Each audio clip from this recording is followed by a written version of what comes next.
Good morning, students. Today we learn about the one more topic called as an Apache Hadoop parallel map reduce data flow.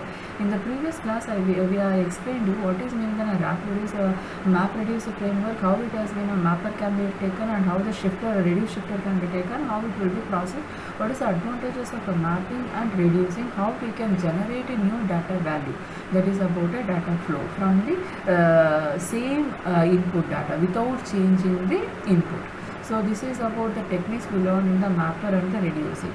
Now in this session we are going to learn about the parallel map reduce data flow, especially by using an Apache Hadoop, because as I told you we are using in a tool called as an Hadoop tools we are going to use, where one is called as a pig and one is called as a hive is the major top tools. So including that I want to give you how the parallel map reduce data flow can be done. So the programmer must provide a mapping function and a reduce function. Operationally, however, the Apache Hadoop parallel map reduce data flow can be quite complex. That is, the parallel execution of a map reducer requires other steps in addition to the mapper and a reducer process. That is, the basic steps are as follows. So now we will learn about the step-by-step analysis or the step-by-step process how the parallel map reducer technique can be done. So you can please see the slide. The first one is called as a input split. Now what is mean by an input split, what is the use of that input split, we are going to study. So the first stage is input split, second stage is map the step, that is called as a mapping, third step is combine the step, then fourth is shuffle the step, and then reduce the step. Now I'll explain you one by one. One is input split, second is mapping, combining, shuffling and reducing. So with this we are having a small diagram. Now you can see this. Yeah. Now this is nothing but a parallel map reduce frame technique. What I am going to do, I am going to take up the input, I am going to split the input, and that is called input split. Then I am going to do the mapping. After mapping I will combine, that is then shuffling. Then I will use a reducer function. Then what is the output? So this is the one example of an Apache Hadoop parallel map reduce data flow. So before going to take up this diagram, we will learn the functionalities of each unit. Now first one is called as an input split. Now what is meant by input split, how and why we have to split the input. Now HDFS distributes and replicates the data over a multiple server, that as I told you in the earlier, yes, the data, the default data chunk or is a block size is 64 MB, or it may be 64 or it may be 128 MB, that is a constant each block size. Thus a 500 MB file could be broken into 8 blocks and returned to a different machines in the cluster. Suppose if the file size is 500 MB, how the blocks has been created. So 8 into 64, you will get about around 64 MB. Or you can do some simple class, 500 divided by 8, that is about the one block size. It may be a min or it may be a maximum. The maximum of 64 MB, minimum it depends case to case of the block size. Because I told you in the previous class also, if the file size is a 4 KB or 8 KB, I have stored in a one block of 20 KB. Approximately the block size was 20 KB. It is recommendable. Okay, so in that way it can be taken. That I think you can check it out my previous videos where I talked about the split ups, that is about HDFS components and the blocks. Now input split, the data are also replicated on multiple machines, typically 3 machines, as I told 3 sets, and there was 8 blocks with 5. So each will have a 3 factor value was a key factor value was a 3. These data size are physically boundaries determined by HDFS and have nothing to do with the data in the file.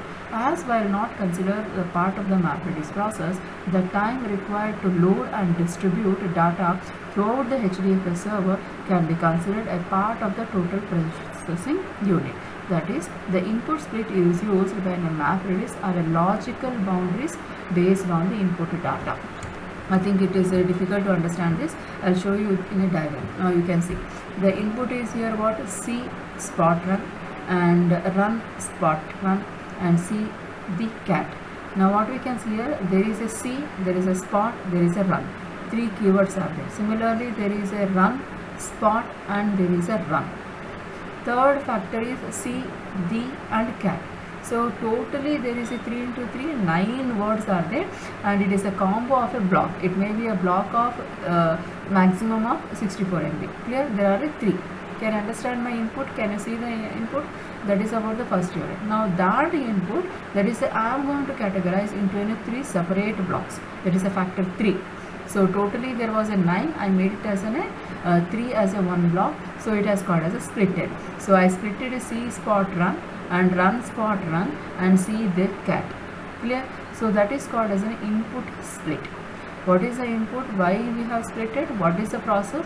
How I am going to map? We will see in a later. Now we learn from this diagram what is meant by input, what is meant by a splitting input. Clear? Now we'll go back to the function. This is called as an input split, what I told you now. Now we will go to the next one, is called mapping. Now I want to do a mapping. So the mapping process is where the parallel nature of the Hadoop comes into play. For large amount of data, many mappers can be operated at the same time. That is, the user provides a specific mapping process. Will try to execute the mapper on the machines where the block resides because the file is replicated in HDFS. The least busy node with the data will be chosen. If all the nodes holding the data are too busy, the map reduce will try to pick a node that is closest to the node that hosts the data block. That is called the characteristic called rack awareness model. So the last choice is any node in the cluster that has access the HDFS. So what I want to say here, that is a map reducing technique. So whichever is the nearest, we are going to take up and we are going to start mapping, because input cannot change and it should be some logic or some algorithm, some technique you apply in like in a sorting or a searching technique or anything, such that it should have a unique. And suppose if it is very far, it is very difficult to access, search for the nearby. That is a characteristic, because similarity. Mapping is only one. It will identify the key factor or its a key value, and then it will check for the similar key values, similar key tokens. Then it will combine that and then it will generate a one new key value. That is only the definition of any key value. Now we will see in the diagram. You see.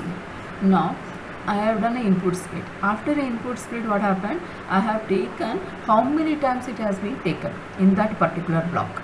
Suppose in a split there are 3 blocks. Now C is how many times is there in block 1.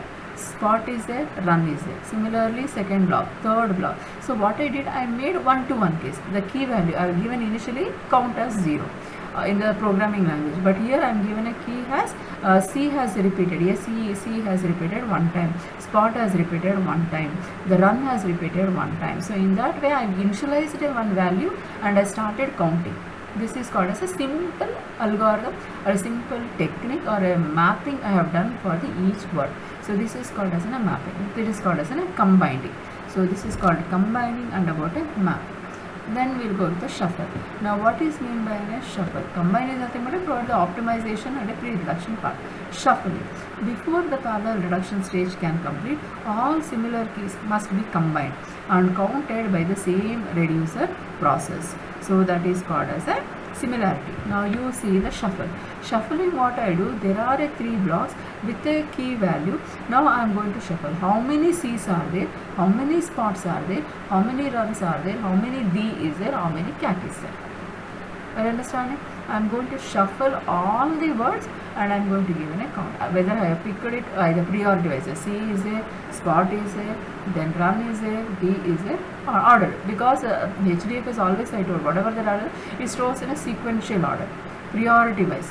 First come first serve basis, it started storing. That is called as a shuffling. Once the shuffling is done, by seeing the diagram itself, I can say you what is doing in a reduce. Reducing is what, instead of occupying a 2 spaces, I can give the count. Yes, see how many C's are available to, how many spots are available, how many runs are available, how many D is available, how many cat is available. So in that way, I can split each category of the word into a separate block. Okay, but not in the data node or not in the name node. Okay, I don't say it is a data node or a name node. It is going to be in a shuffling and it is going to reduce with respect to the keyword name, or it has a keyword name.